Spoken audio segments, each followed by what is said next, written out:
Coming up on our Finding Better podcast, I have Ria Flanagan joining me. Ria wrote a book called Happiness is an Inside Job. And we're going to learn how happiness is not a destination. It is not about living happily ever after. Happiness is about moments, moments of happiness over and over again. And she's going to share how we can get there and how we can create these moments of happiness so that we can kind of be happy a lot. So please join us, share this, subscribe. Here we go.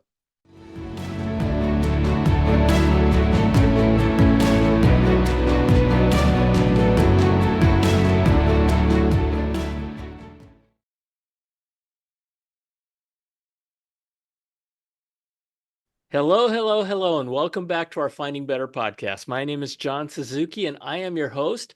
And this is where we share real life experiences that are not about theory. It's not about opinions, even.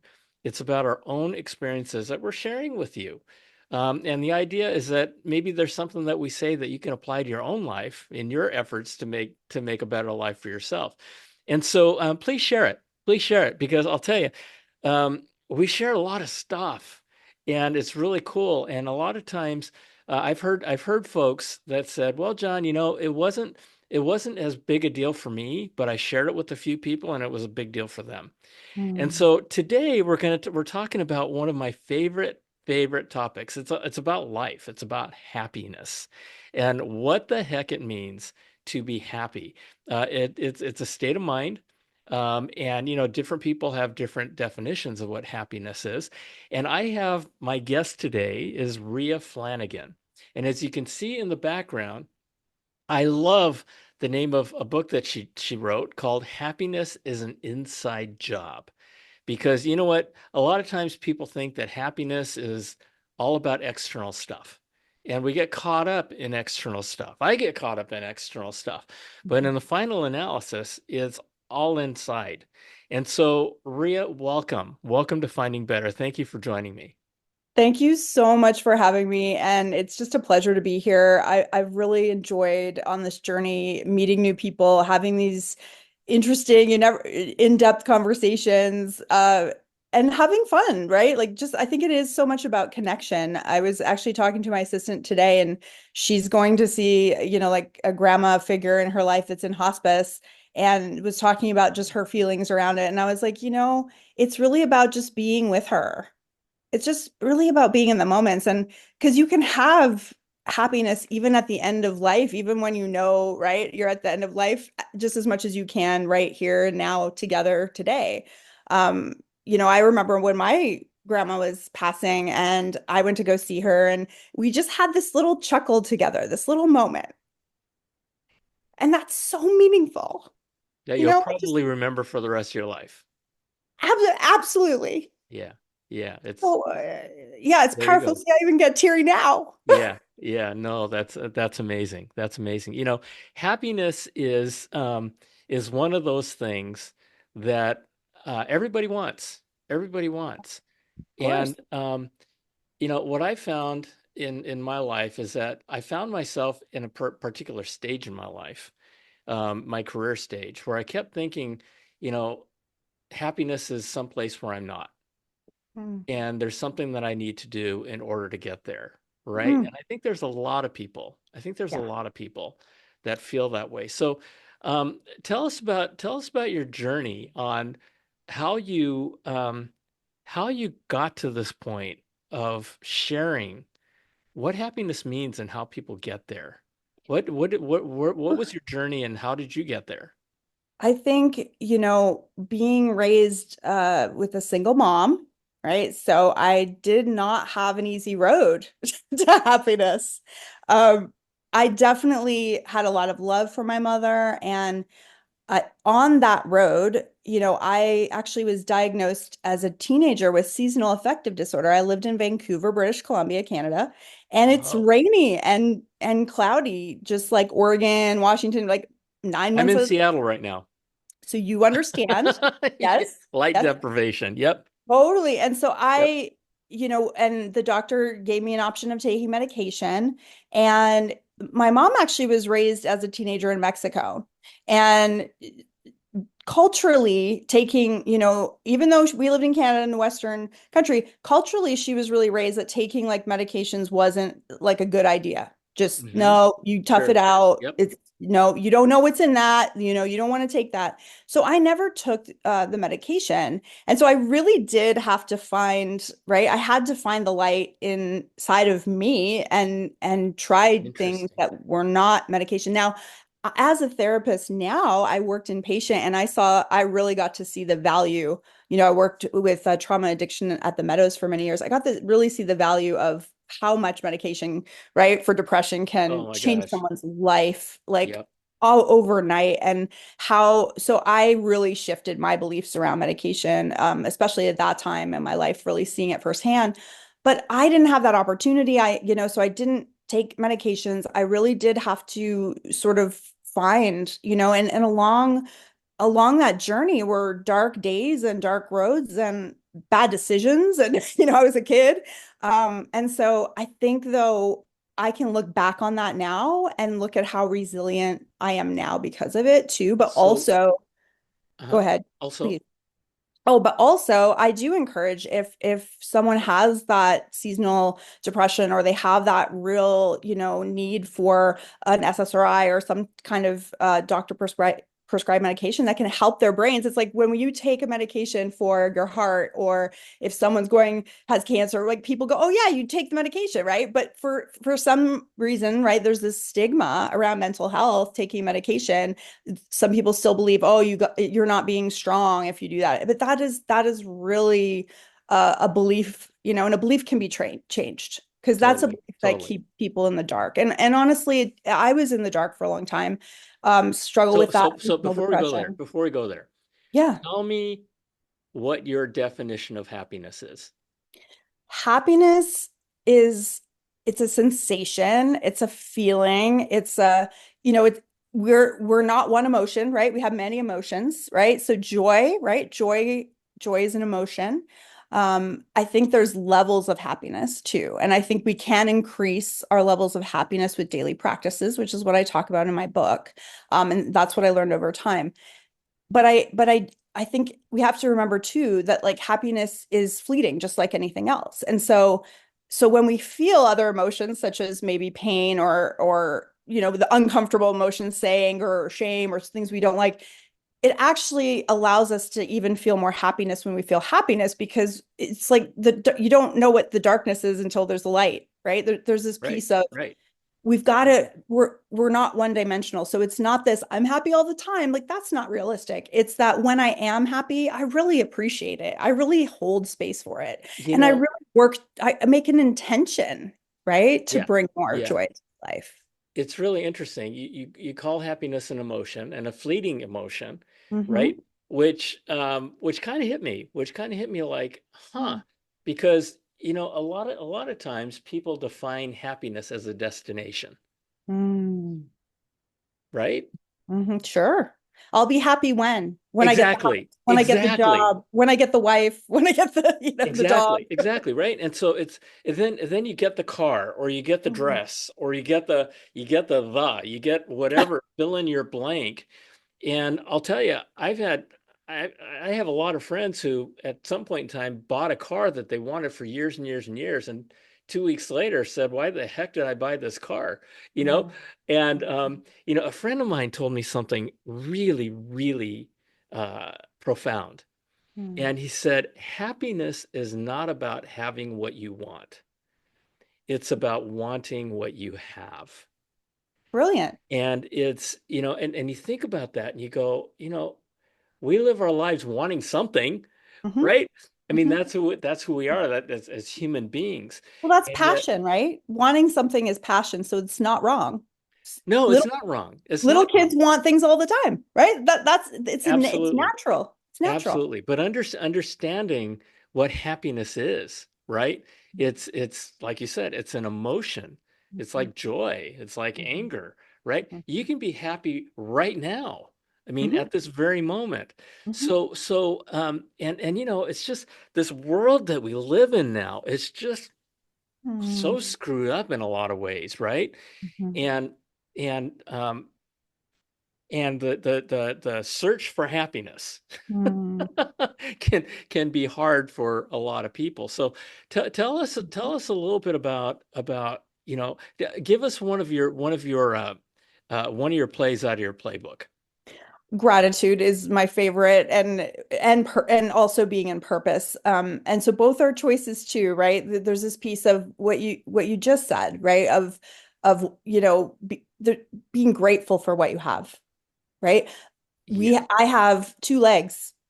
I am able to sit with you here today because my brain is technically savvy enough to figure that out. Not always, but for the most part, right? I have the ability, right? It's noticing everything I do have and wanting what you have. I mean, that's and there's gratitude there, right? There's totally gratitude there. you Yep. know, because if we also get more of what we focus on. So if we're thinking happiness is a destination, then we're actually focused on that we don't have it, and you get more of what you focus on. So if you're focused on Whoa. gratitude, right? And now I'm Whoa. feeling good right now because I'm here with John, and we're having this great conversation, and it's a brilliant moment where we're sharing with other people in community and maybe helping one person. Yep. Yep. You How you awesome. you boy, gratitude and purpose. There it is. I mean, you hit us with I mean, those are huge. Those are huge. And it's interesting how important it is. It's so important because showing appreciation or having that appreciation in your mind and in your heart is just it's for you. It's for you.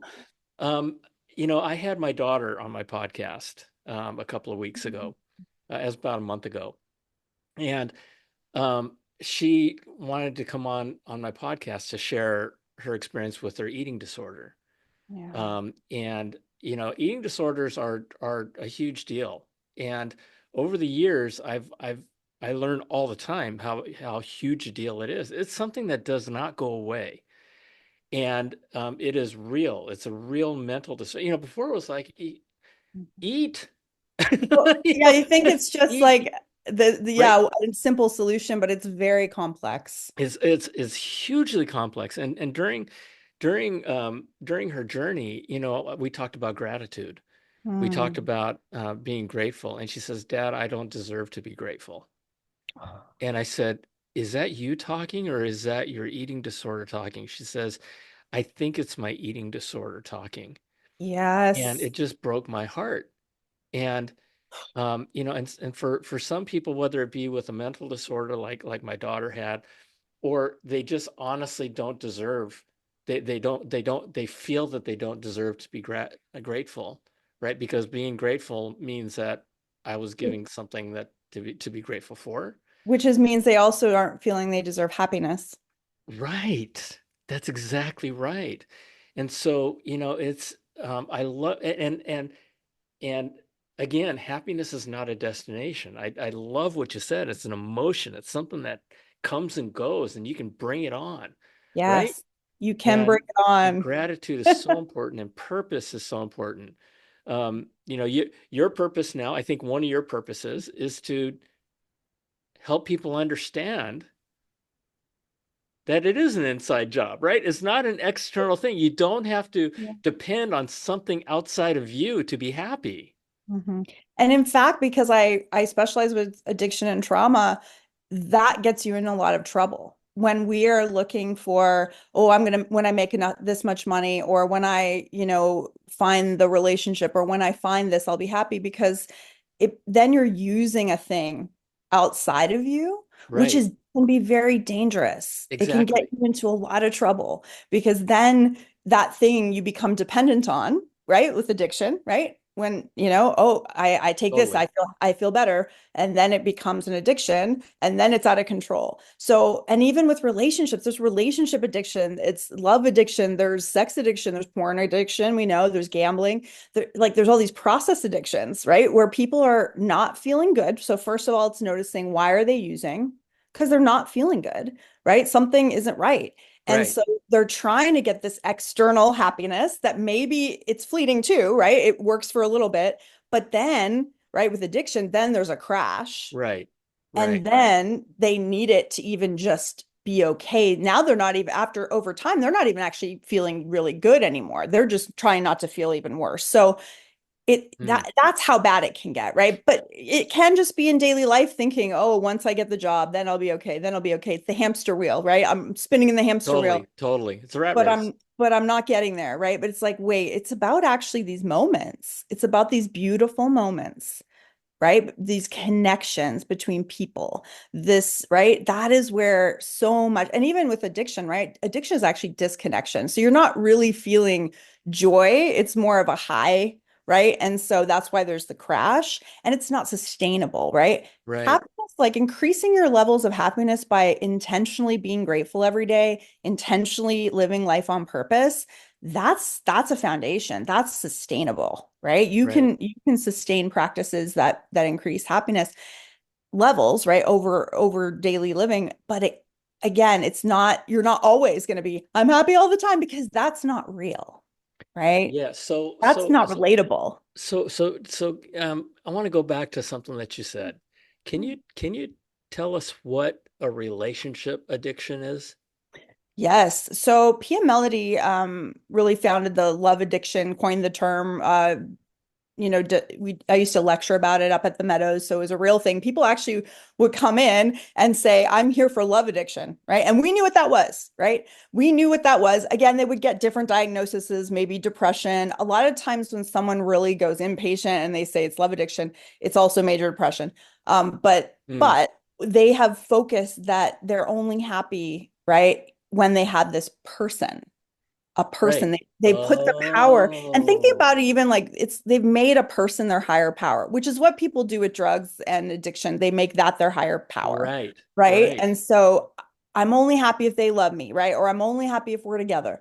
And Oh, truly, it's an addictive cycle, because when you really break down those relationships, they're not, they're more of a high and a low. And there's often even domestic violence sometimes and other things, right? sure. So when we Sure. really look at how much happiness are you actually having compared to how much pain, usually the happiness is like really more of the high. And then there's this all, charting the relation, it's like years of pain. So that's actually not love, right? And that's the other thing. Sometimes it's trying to teach people, like, because that isn't love, right? Love is lightness, warmth, tender, Right. right? It's this Right. higher, it's sort of spiritual piece. Like, there's, love can be the most powerful emotion really in the world, right? If it's real love. But we Absolutely. paired love with things that, like pain, like that's not, pain and love aren't the same thing, right? Right. We paired that through culture, through, maybe the family dynamics, maybe you think, maybe there was, the dad was an alcoholic and beat the mom, worst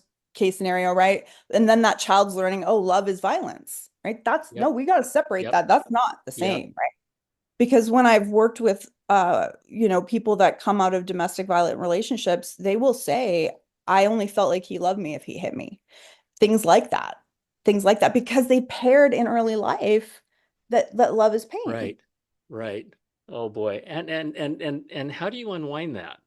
I mean, one of the, I mean, when you talk, the thing that strikes me when you just said what you said Yeah.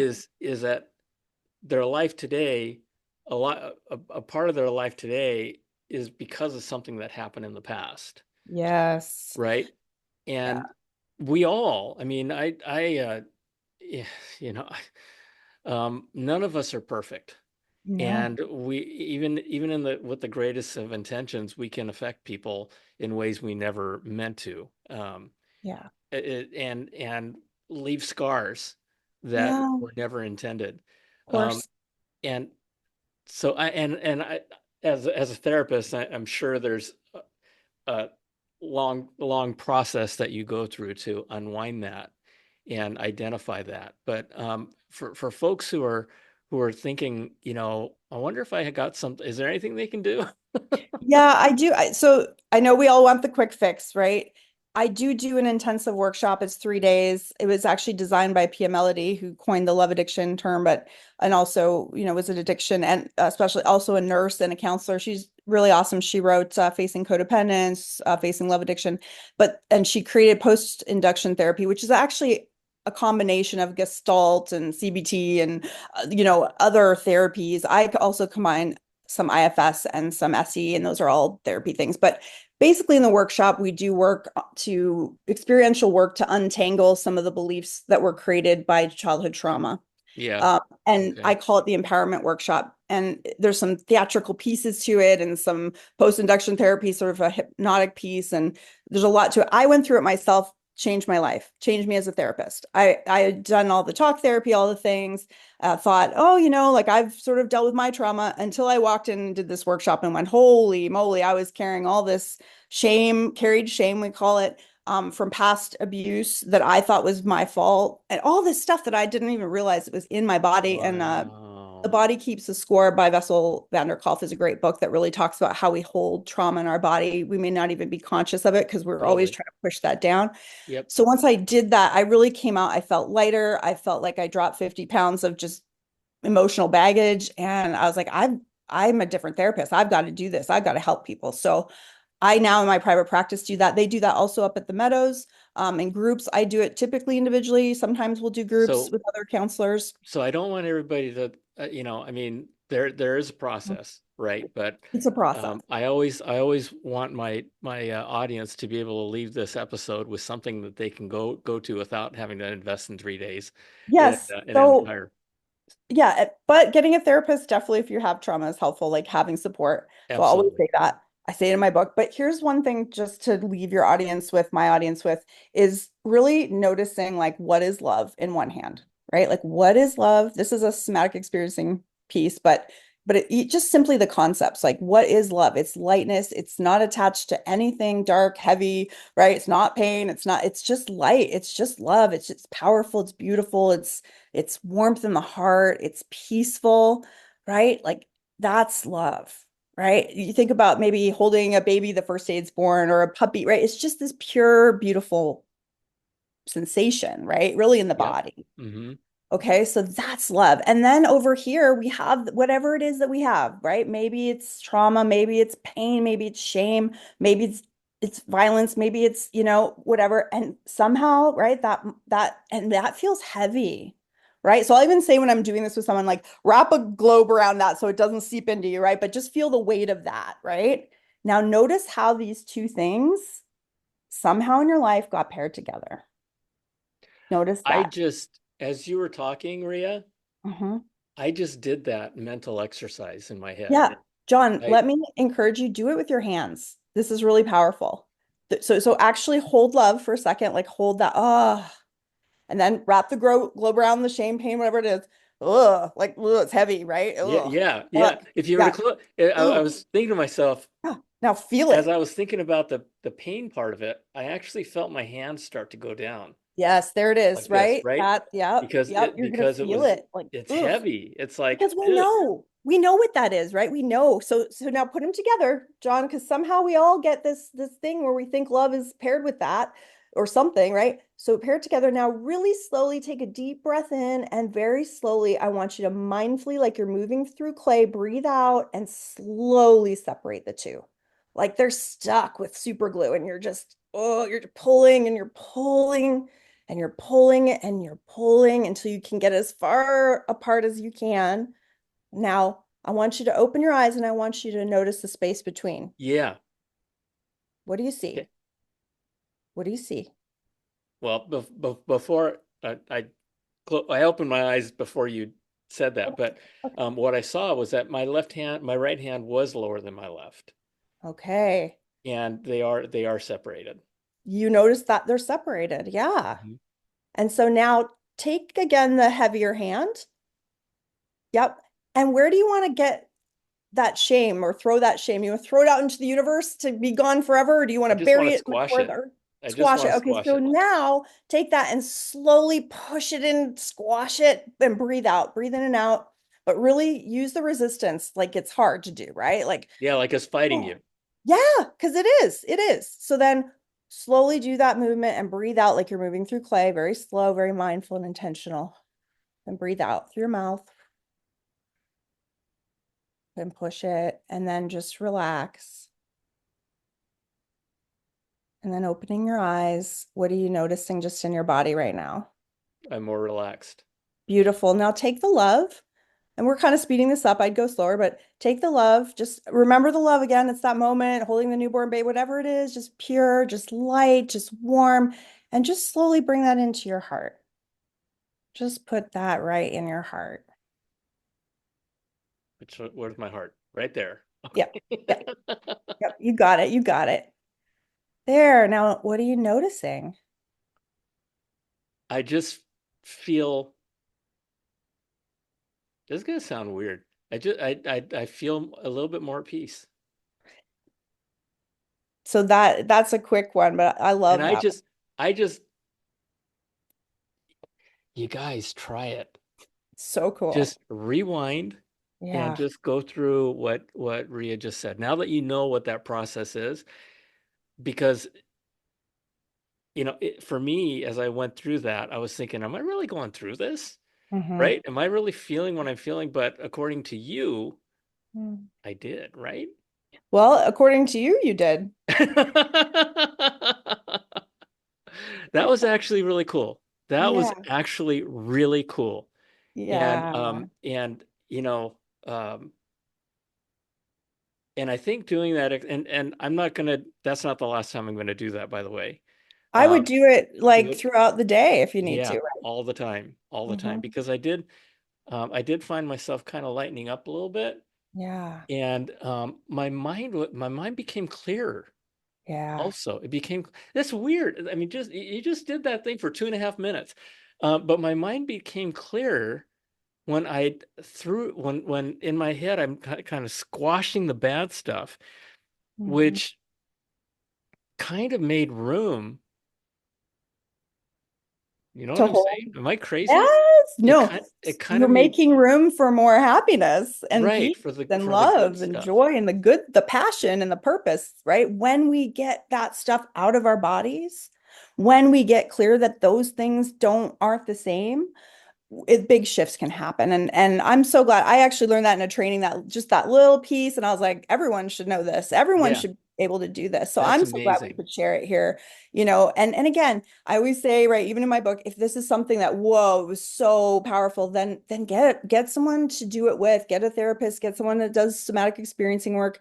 The experiential exercises like we just did, John, that those really move out trauma and shame and things that can be very detrimental to mental health. So I highly recommend working with a therapist that does experiential work, that is evidence-based. Somatic experiencing, EMDR is very, like the VA is, it's like one of the number one ways to treat trauma. So just so people understand, there are tools that really are effective, that are evidence-based. And like you just said, like, wow, like that was two Yeah, and a half minutes, that and was really cool.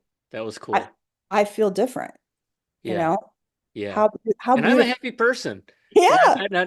At least I think of myself as a relatively happy person, but and even that, um uh that lifted me.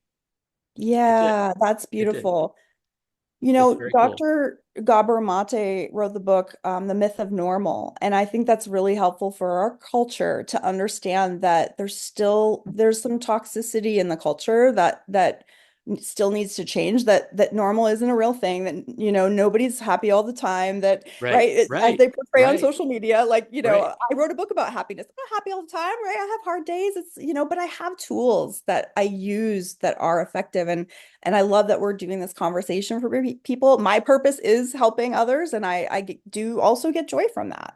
Even though I Yeah. work with super, trauma addiction is hard work, but there's such joy when people shift. Even Yeah. that moment where you shifted, I was like, yes, like, go, John. Like, I love that. That's so beautiful. Yeah, I thought it was wonderful. And I just, and as I was doing it though, I was thinking, is this, am I really feeling these things, right? Yeah. And so folks, try it. Try it. Like I said, rewind, Mhm. and go back and just do that exercise. Just do that exercise. It doesn't cost you anything, and do it in a place where nobody's looking if you're if you're worried about what people are gonna think of you. Oh my gosh, I will tell clients, like, I have lots of things I teach them, but I will say, listen, if you're at a family event and you're really struggling, like, go to the bathroom, sit in the stall, do some deep breaths, right? Do some of this, or, or maybe you do one of these, right? Head on the back or hand on the back, nape of the neck. Try this one. And then hand here, and then just kind of rest into it. It's really that like nonverbal before, like baby developmental stages of, right, needing to be held and nurtured. Sometimes we didn't get all of that, right? If we had parents that worked a lot, they were tired. Sometimes that can really bring our nervous system into just what do you notice after doing that, John? I was relaxed. I There it was is. relaxed, right? Yes. I mean, Yep. I'm just Yep. kind of, like you said, Mhm. relaxing into it Yeah. and If you're on a just kind couch of, or a chair, you can just lay down for a second and just do that. And it will really, if you're feeling in like a lot of intensity or those little tricks, these techniques, really, they're not tricks, they're techniques. They're physical ways to bring your body into balance. that's really cool. That's really I'm cool. so happy I could share some cool things with you today. Yeah, really cool. Really cool. Honestly, I did not expect this. I did not expect this. I love talking about happiness and all that, but this was cool. This was cool. What you just shared with us, Mhm. it was real. It was real. It wasn't a, hey, go and try this and put, I actually did it, right? Yeah, yeah, And stick your hand behind your neck and kind of relax. I did it. You yeah. guys try it. And Try you it. are really showing us, John, the difference between doing something and talking about it, right? Like I can know that gratitude is will make me feel better, and I can know that being in purpose makes me feel better and not do them, right? I could be so Right. busy in the hamster Absolutely. wheel, right? Because I Yep. got two Yep. kids, little kids, I'm Happens all the running a time. business, I've got a lot of things, and then sometimes crisis happens, I'm like, and I don't do it. And I can really notice the difference of when I'm doing those things and when I'm not, right? What struck me when you had me, Mm. it's one I love this. Yeah, it feels when so good. when you had me do this, I was thinking about, as I closed my eyes and I put myself into it. I found myself in that bathroom. Mm.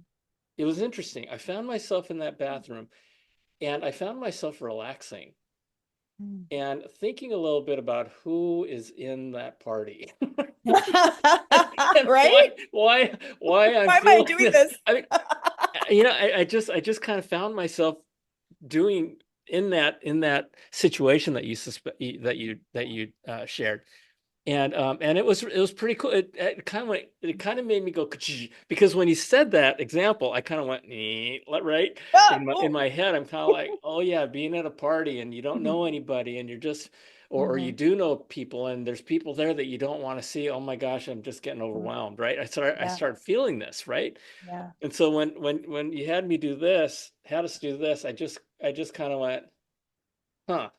And Yeah. It's it actually gave me a moment of clarity.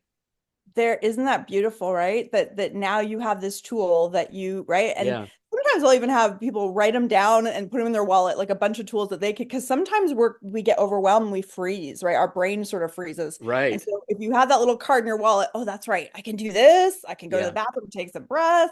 Another one I love is like, which is great, especially if you get nervous in an environment that is with a lot of people, is boundary work. So like stretch your hands. So try this, John. Stretch your hands in front of you real slow and feel the space between, right, you and everybody else. And then visualize like maybe like a invisible bubble, but it's impenetrable. You can see and hear through it, but it protects you. And you just feel the space above you, maybe even stretch your legs out. Like this is my space. This is mine. This is my boundary. This protects me, keeps This me is safe. so weird. So, Yes, let's get weird, guys. Yeah, so feel that. Feel it. This is yours. This is like we can be in conversation and we can both have these beautiful boundaries that protect us, keep us safe, that I don't have to take in any energy that doesn't serve me, right? I don't have you to take guys, it. it is so cool. So Yeah. check this out. So here's what I just went through, Ria. As you said, push. I think of public speaking. Okay. I love to speak. But there have been times in my life when I got so nervous I threw up. It Oh, just happens, right? yeah. Yeah. It hasn't happened to me in a long, long time because I've done a lot of public speaking over the last couple of decades. But I found myself, as you said that, I found myself on stage. I love my audience, by the way. I love my audience and whoever they are. But I found myself as I'm doing this, I saw my audience kind of push back, kind of Mhm. putting some Mhm. distance in it. Yeah. And then I'm like, no, no, I don't want distance with my audience. I just want distance with the jerky people. And so Yeah. in my head, right? I went, okay, okay, okay, bring the audience back. And Yeah. then They could be it was right really visual here. for me. Yeah. They could be right here, but enough space so you don't have to feel sick, right? Yeah, yeah. That's very Like, cool. That's very yeah. cool. Yeah, That's great to very do cool. before you do public speaking. Working in an office, right, where people come in, they have all this trauma. And again, it's energy. It really is energy, and it's trapped in their bodies. And as we're moving it out, right, I don't want to absorb that energy, right? So Right, I right. always have to have that That's boundary. amazing. You know, I have a cardinal rule in my life, and the cardinal rule is don't deal with unpleasant people. Life Mm, is just too short. But I get it. Sometimes you have to deal with unpleasant people, like your boss, right? If you have a really jerky boss, and that would be an amazing mm, thing to be able to do is mentally make space, mhm. make that space, make that person back up. Can I give you another thing to add once you've done that? Uh-huh. Now, if try on this concept, just try it on for a minute, that what other people do and say is about them, not me.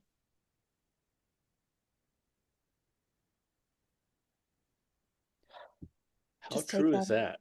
Yeah, how does that feel? How true is that? Oof, so true. That is the truth, right? Don't take it personally. It's about them, not me. You guys, listen. Here's what that does because it just did with me. All of a sudden, the burden that that person or that thing or whatever it is that's happening, that burden that's on your shoulders, you when you say those words, it's all about them, not me. Mhm. You're giving it to them. You're just saying, "Hey, you know what? This is not about me. I'm Not I'm not mine. going to hold this burden anymore. Not mine. It's yours. It's yours to carry." Yeah. Is that kind of am I crazy? How does that feel, right? Does that Right? just feel lighter? You just went here. I'm not your problem. You're your problem, right? Yes. And it's true. It's true. You know, I often share with people the gift and the miracle of forgiveness. And when you forgive people, you're not forgiving them for them. You're forgiving them for you. That's right. And whatever it is, whatever the terrible things that have happened, or whatever, right? When you forgive somebody, you're saying, you know what? I'm not going to carry this anymore. I'm not going to carry this anymore because you probably have forgotten this years ago, but I'm not going to carry this. I'm giving it back. You don't have to tell the person that. You could just say, you know what? Be in a quiet space and just say, I forgive you. Yeah. And I've done that with my dad who passed away a long, long time ago. Oh, Obviously, he's not there for me to say to him, I forgive you, but I've just said, I forgive you for all the things. Thank you for all the great things that you did for me and with me, but for the other stuff, I forgive you. yeah. And it's Powerful. for you. Forgiveness is for you. And so what you just said, it's not about me, it's about you, Hmm. right? Hmm. That's that's it's not the same thing as forgiveness, but it's the same idea of taking that burden and giving it back. Because the burden is energetically heavy in our body, Oh, and it's it totally can, heavy. yeah, so they say a common saying in addiction treatment is, right, resentment, holding resentment, which is non-forgiveness, is like drinking poison, hoping the other person will die. You know? It's I, not so smart to hang on to yeah. resentments, guys. And Yeah. here's the piece, right? It is toxic It because is totally toxic. it's toxic when we It's totally hold it toxic.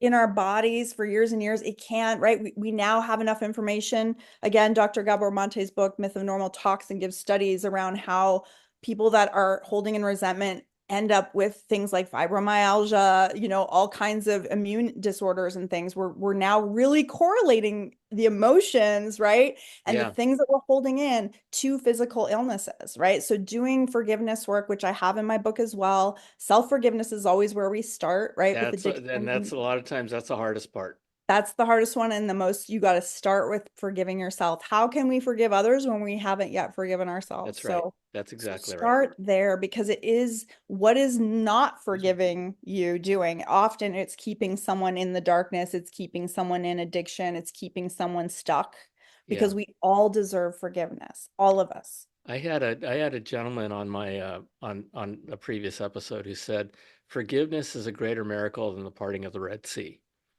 And you just Mm, go, what? But you think about it, and it's the one thing that can set us free. mhm. It's the other thing that keeps us Sick. away from yeah, right, It's sick. it That's it. becomes sickness, right? When we're in Yeah, that toxic anger and holding that in let our it body, go. we can become sick. It's funny. Dogs. Dogs. I love dogs. I'm a Mhm. dog. Sorry, cat people out there. Yeah. I'm a dog guy, right? You talk about forgiveness. If you want to learn forgiveness and what true love, unconditional love is, get a dog, That's right? right. And it's there's just life can be so simple, but we complicate it, and our society complicates it a lot. Yeah. And so what you've spoken with us about is ways to get back to where we're supposed to be and Yes. understand that happiness, again, happiness is not a destination. Happiness we can have it right now at this moment. Yeah. But yeah, and you've given us so much. I can't summarize it all. I can just Oh, say, I listen, don't everybody, go back expect and you listen. to. Huh? Yeah, I don't expect you to. That was a lot just coming out. I will add one thing, if that's okay, is remembering too, we can forgive someone and also not invite them back in to hurt us, right? We can have boundaries. Yes. I Yes, want to that's say that. It's so wonderful. important because we don't want to have like a toxic forgiveness, right? Where we forgive, but we're letting people harm us. So I can forgive and also have boundaries that maybe I can't have you in my life, but I also forgive, Yeah. right? So, Yeah. and it's different for every situation, but it's so important. So, And thank you so much for letting me share with everybody. It's oh, great. it's been wonderful, Ria. And I'll end with this. I'll end with this. Something I say out loud to anybody who's interested or that is controversial for 15 seconds is the choice is yours. Mm, The choice is yours. Okay. You can take this and just blow it off, or you can take it and go, I'm gonna try this. mm, Try it. You may like it. If mm, you don't like it, don't do it anymore. Go back to what you were doing. But the choice part is I tell people, Ria, your life is the product of the choices that you've made. And people say, well, I couldn't choose my parents and blah, blah, blah, blah, blah, blah. And I go, okay, I get that. So do you agree with this statement that your life in the future is going to be the product of the decisions and the choices you make from now on? And of course, everybody says yes.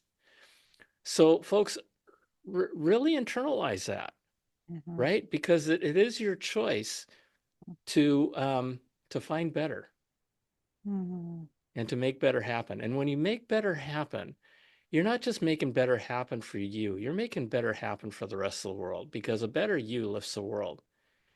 And so, mhm, and you've given us, Ria, so much heart that, and so many opportunities for us to rediscover our heart mhm, because it is really all about love. It's all about love. mhm, And so I love, love, love what you do. So, mhm. happiness is an inside playbook. How do they get that? So yeah, Happiness is an Inside Job playbook is Or inside available. job playbook? Yeah. Yeah, it's available on Amazon. So you can order it on Kindle. You could get the paper copy. There are a lot of exercises and pages to write in the book as well as a lot of information, resources, links to YouTube videos. So much along my road to being a counselor and helping others. I have put everything I could in there for people. So there's a lot of value. Even counselors can use it with their patients as exercises. So I really, really want to get it out there, even to treatment centers. I think there's a lot of tools, and I name all the names, and give all the references too. And so thank you so much. And I really appreciate being here today. It was great. Well, I appreciate you taking the time to share your background, experience, and your wisdom with my audience. So, folks, check it out, okay? And rewind, and listen to this again and go through those exercises that Ria just gave us. They're amazing. And share this, subscribe, share it, because these are the kinds of things that help. And these are the kinds of things that really can lift you and lift others, okay? Yeah, they genuinely helped me. So, right, I'm just sharing what helped me, really. Wonderful. Ria, thank you for joining me. I love you. God bless you. Everybody out there, I love you. God bless you. Thank you for joining us. Again, share, subscribe, and we'll see you next time. Bye.